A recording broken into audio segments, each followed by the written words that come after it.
What's up, guys? It's me Boxing, and today I'm going to be predicting the outcome of Jamel Herring versus Carl Frampton, which will be a 12-rounder for the WBO Super-Featherweight World Championship. And this fight is going to be Saturday, April 3rd, from Caesars Palace in Dubai. And this fight is going to be broadcasted on ESPN, ESPN Plus, or on the ESPN app. And again, both fighters, Jamel Herring, fighting out of the United States, holds a record of 22 wins, 2 defeats, with 10 wins coming by way of knockout. He's currently ranked number 8 by BoxRec and is the current WBO Super-Featherweight World Champion. His two lone defeats come to Denis Shafikov by 10th round knockout and a unanimous decision defeat to Ladarius Miller. He has some very good wins over Masayuki Ito, where he did pick up the WBO Super-Featherweight World title via unanimous decision, and he also has a unanimous decision win over Lamont Roach in defending his WBO Super-Featherweight World title. And in his most recent fight, which was yet another title defense, he beat Jonathan Oquendo via disqualification. And I did make a video on that fight, so I'd appreciate it if you guys could go check that one out. But in that Jonathan Oquendo fight, he was able to box very, very well, drop Oquendo early on. But he did not impress, in my opinion, because after Jonathan Oquendo started to land some dirty headbutts on Herring with his pressure fighting style, Herring did get cut and he did quit. And when the cut happened, he said he can't see. But then after, when he was getting interviewed, he had his eye wide open and he was talking. And I think it was sort of an easy way out there because even though he was winning the fight by a pretty wide margin, Jonathan Oquendo started to win some of those rounds as the fight went on. Like, I would say the last two were very competitive. But nonetheless, Jamel Herring still got the win, and he probably would have got the win otherwise, even if it would have continued. But to get into his opponent, Carl Frampton, known as the Jackal, fighting out of Belfast, Ireland, holds a record of 28 wins, 2 defeats, with 16 wins coming by way of knockout.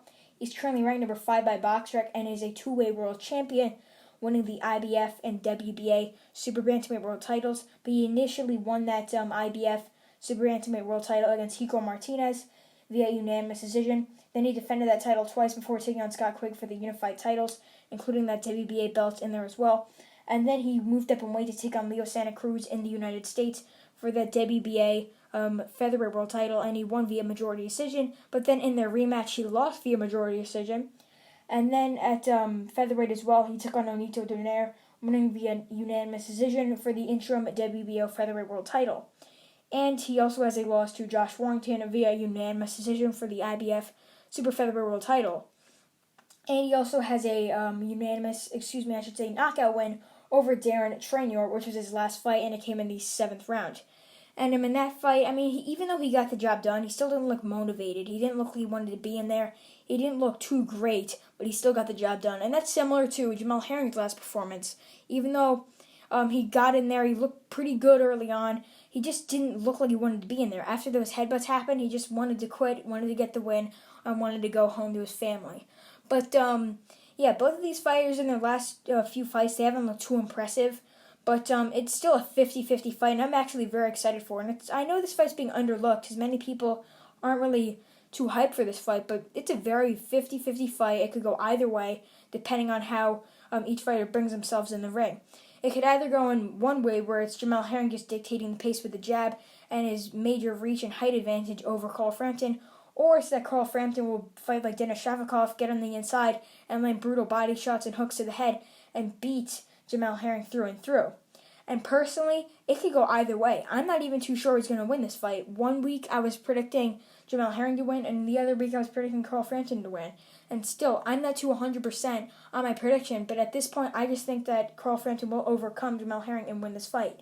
I've seen a lot of predictions that think that Herring will just overcome Frampton with that jab and 1-2 and just dominate, but I just think that Carl Frampton will just get on the inside. Although he's not really much of a pressure fighter, he could still do that nonetheless, because I've seen before when he's got a guy hurt, he goes on the inside and he lands brutal shots to the body and to the head. And he's still able to trade with guys that are way taller than him. And for instance, Jamel Herring, when he fought Denis Shafikov, you have to remember, Shafikov is 5'5", and that's the same height as Carl Frampton. And Carl Frampton was able to do so many good things against Leo Santa Cruz and Scott Quigg.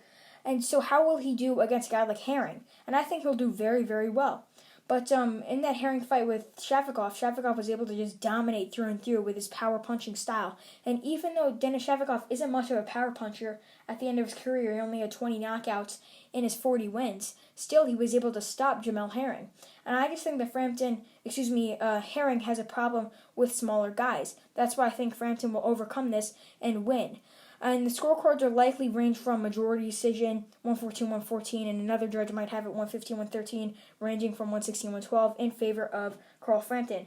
But initially, I think this will be either a majority decision win for Carl Frampton or a unanimous decision win for Carl Frampton, which will see a new WBO Super-Featherweight World Champion, and this will become the third weight class that Carl Frampton wins a world title in. So overall, I think Carl Frampton will win via majority or unanimous decision win over Jamel Herring to snap his world title reign and to become a new world champion. And that's really it. I'm MB Boxing. Thanks for watching, and I'll see you guys later.